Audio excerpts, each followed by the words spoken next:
कुठला जरांगे आणि कुठला फरांगे? या ना बाहेर, हिंमत दाखवा, नवीन पक्ष जोडा, पक्ष काढा.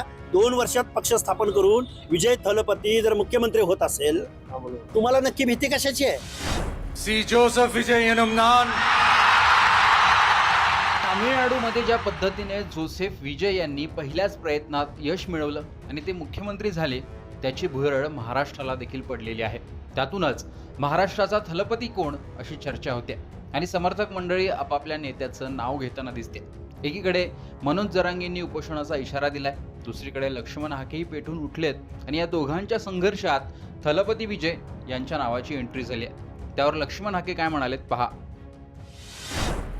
तर त्यांनी काही वेगळे आरोप केले की त्यांनी काही लोकांना 2 कोटी रुपये दिले गेलेत माझ्या विरोधात बोलण्यासाठी वगैरे वगैरे. त्यामुळे इतर काही त्यांच्या समाजाचे काही कोण लोक आहेत ते त्यांनी सांगावं. आणि दुसरी गोष्ट, जरांगे हे वळवाच्या पावसाप्रमाणे 2-3 महिन्याला ते उपोषणाला बसणारच आहेत. आता महाराष्ट्रानं त्याची सवय करून घ्यावी. मुख्यमंत्री महोदयांनी सुद्धा त्याच्या या मागणीला, बेकायदा मागणीला इथून पुढं जास्त प्रमाणात महत्त्व देऊ नये. त्याचं कारण असं आहे, मुख्यमंत्री महोदय काय फक्त जरांगे ज्या प्रवर्गाची मागणी करतायत त्यांचीच मुख्यमंत्री नाहीत ना, त्यांच्यावरची जबाबदारी 12-13 करोड जनतेची आहे. त्यामुळं महाराष्ट्राच्या मुख्यमंत्र्यांनी सर्व लोकांच्या हिताचं संरक्षण करावं असं मी मुख्यमंत्री महोदयांना विनंती करेन. याच्या पलीकडं मनोज जरांगेंच्या मागणीला आम्ही जास्त महत्त्व देत नाही. त्यांनी जे आंदोलन करण्याचा इशारा दिलेला आहे त्याकडे कशा पद्धतीने? हे बघा, आंदोलन जरांगे आहे ना, त्याला मीडियाची आणि कॅमेऱ्याची सवय झाली. त्याला नेहमी प्रसिद्धीच्या झोतात राहायला आवडतं. पण आपण मागणी काय करतो, आपण कुठल्या भाषेत बोलतो, आपण कुणाला किती शिव्या देतो, ही महाराष्ट्राची संस्कृती नाही. महाराष्ट्रामध्ये एवढ्या खालच्या दर्जाचं सार्वजनिक ठिकाणी कुठलाही नेता, कुठलाही सामाजिक कार्यकर्ता, सामाजिक नेता कधीही बोललेला नव्हता. महाराष्ट्राची पुरती वाट लावण्याचं काम कोणी केलं असेल तर मनोज जरांगेंच्या बोलीभाषेने केलं आहे. त्यामुळं पण दुर्दैव हे आहे की जरांगेने इकडे आंदोलन करायचं, झुंड गोळा करायची आणि शासनानं किंवा उपसमित्यांनी, मंत्रिमंडळाच्या उपसमित्यांनी काही निर्णय घ्यायचे. त्यामुळं असं झालं की महाराष्ट्रातल्या ओबीसींचं आरक्षण संपलंय. महाराष्ट्रामध्ये कोणीही उठतोय, कुणबीचं सर्टिफिकेट काढतोय आणि महत्त्वाच्या जागा बळकावतोय, बेकायदा ताबा मारतोय. याची आमच्याकडं शेकडो उदाहरणं आहेत. 21 तारखेला ओबीसीच्या मंत्रिमंडळाच्या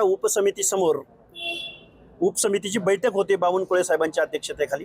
आम्ही आमची निवेदनं, आमच्या मागण्या त्यांच्यासमोर ठेवलेल्या आहेत. 21 तारखेला आम्ही महाराष्ट्राला सांगू की ओबीसींचं किती वाटोळं झालंय, ओबीसींचं किती नुकसान झालंय आणि मनोज जरांगेंच्या बेकायदा मागणीला सरकार कसं बळी पडलंय आणि त्यामध्ये ओबीसींचं काय नुकसान झालंय हे 21 तारखेला आम्ही पूर्ण महाराष्ट्राला सांगू. 100 सभा घेतोय, काय उद्देश? 100 सभा आम्ही जातनिहाय जनगणनेसाठी घेतोय, बजेटरी तरतूद झाली पाहिजे यासाठी घेतोय, ओबीसींना एकत्र आणण्यासाठी घेतोय, मनोज जरांगेंच्या मागणीला बळी पडून शासनानं ओबीसीचं कसं नुकसान केलंय यासाठी घेतोय. एकही ओबीसीचा नेता ओबीसीच्या प्रश्नावर बोलायला तयार नाही. एकही विरोधी पक्षनेता या प्रश्नावर बोलायला तयार नाही. सत्ताधाऱ्यामधले ओबीसीचे सगळे मंत्री, आमदार, खासदार बोलायला तयार नाहीत. या सगळ्या गोष्टींकडे लक्ष वेधण्यासाठी आम्ही महाराष्ट्रभरामध्ये 100 सभा घेत आहोत आणि या 100 सभा तालुका जिल्ह्याच्या ठिकाणी नसतील. आम्ही गावगाड्यामध्ये जात आहोत, जिथं फोन येईल तिथं आम्ही जाऊन त्या सभा घेत आहोत. 23 आणि 24 तारखेला आम्ही सिंदखेड राजा आणि देऊळगाव राजामध्ये 5 सभा घेत आहोत. पुन्हा मग नांदेड जिल्हा आहे, लातूर जिल्हा आहे, परभणी जिल्हा आहे, परत छत्रपती संभाजीनगर जिल्हा आहे, सोलापूर जिल्हा आहे, पुणे जिल्हा आहे. आमच्या जवळजवळ 60 ते 70 सभा आणि गावं आणि तालुके फायनल झालेले आहेत. आणि मग आम्ही तारखा येऊ घातलेल्या दिवसामध्ये जाहीर करू. जरांगे उपोषणाला बसला म्हणून आपणही उपोषणाला बसायचं हे आता बंद होईल. आमचे काही मूलभूत प्रश्न आहेत ओबीसींचे. मी ते उपोषण करणार तर तुम्ही सभा घेणार असं? आम्ही सभा घेणार, आम्ही ओबीसींना जागृत करणार. ओबीसीच्या प्रश्नावरती ओबीसी सेलचे प्रमुख बोलत नाहीत, ओबीसीचे आमदार बोलत नाहीत, ओबीसीचे मंत्री बोलत नाहीत. या गोष्टी आम्ही ओबीसीच्या जनतेसमोर मांडू ना.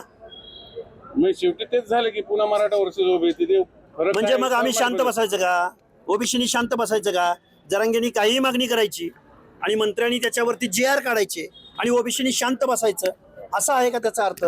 ओबीसी सुद्धा आंदोलन करतील ना. ओबीसी सुद्धा आमचं काय नुकसान झालंय हे इथल्या व्यवस्थेला, महाराष्ट्राला समजावून सांगतील. दुसरं असं, अजितदादांच्या राष्ट्रवादीत, दादांच्या पक्षात भुजबळ असतील, तटकरे असतील, कोटेवाटे असतील, मुंडे असतील, हे जे काही ओबीसी नेते आहेत त्यांना डावललं आम्हाला दिसतंय. मी कार्यकारिणीनं काढलंय, पदं काढली, सगळं मग काय चाललंय काय नाही? नाही ओबीसीच्या नेत्यांना तुम्ही आता ओबीसी नेते म्हणालात, मी किती मानायचं हा म्हणजे विचाराचा प्रश्न आहे. पण तरीही त्यांना त्यांची जागा कळली असेल की आपण नक्की कुणाच्या घरात राहत होतो आणि आपलं स्थान काय होतं तिथं. अरे उतरा ना रस्त्यावर, अरे उतरा. तुम्ही ओबीसीचे नेते म्हणता ना, ओबीसीच्या प्रश्नावर भांडा, ओबीसीच्या प्रश्नावर बोला. पण मग राष्ट्रवादी काय पवार फॅमिलीची जर प्रायव्हेट लिमिटेड कंपनी असेल, तुम्ही काय तिथं करताय? आता मग खालच्या भाषेत नको बोलायला, तू बाहेर पडा, रस्त्यावर उतरा. तुमच्या मागं 50-60% ओबीसीची जनता आम्ही उभी करू, आमचे प्रश्न हातामध्ये घ्या. अरे आम्ही सामान्य कार्यकर्ते एवढ्या निकराची लढाई लढतोय, तुम्ही जन्मानं ओबीसी म्हणून ओबीसीचे फायदे घेतात. पडा बाहेर. प्रायव्हेट लिमिटेड कंपनी जर बारकी पोरं ज्यांना काही कळत नाही, ती पोरं जर तुम्हाला तुमची जागा दाखवून देत असतील, एवढी लाचारी कशासाठी? हे लाचार आहेत हे सगळे. पडा ना बाहेर. अरे हिंमत दाखवा, नवीन पक्ष जोडा, पक्ष काढा. 2 वर्षात पक्ष स्थापन करून विजय थलपती जर मुख्यमंत्री होत असेल, तुम्हाला नक्की भीती कशाची आहे? तुम्ही काय बेकायदा काय बुडाखाली गोळा केलाय का? या प्रायव्हेट लिमिटेड कंपनीला लात मारा, बाहेर पडा, ओबीसीच्या प्रश्नावर भांडा. कुठला जरांगेन कुठला फरांगे, या ना बाहेर. राज्याचे थलपती कोण लोक? राज्याचा थलपती महाराष्ट्राची जनता ठरवेल. ओबीसी बांधव ठरवतील 50-60%, SC ST बांधव ठरवतील.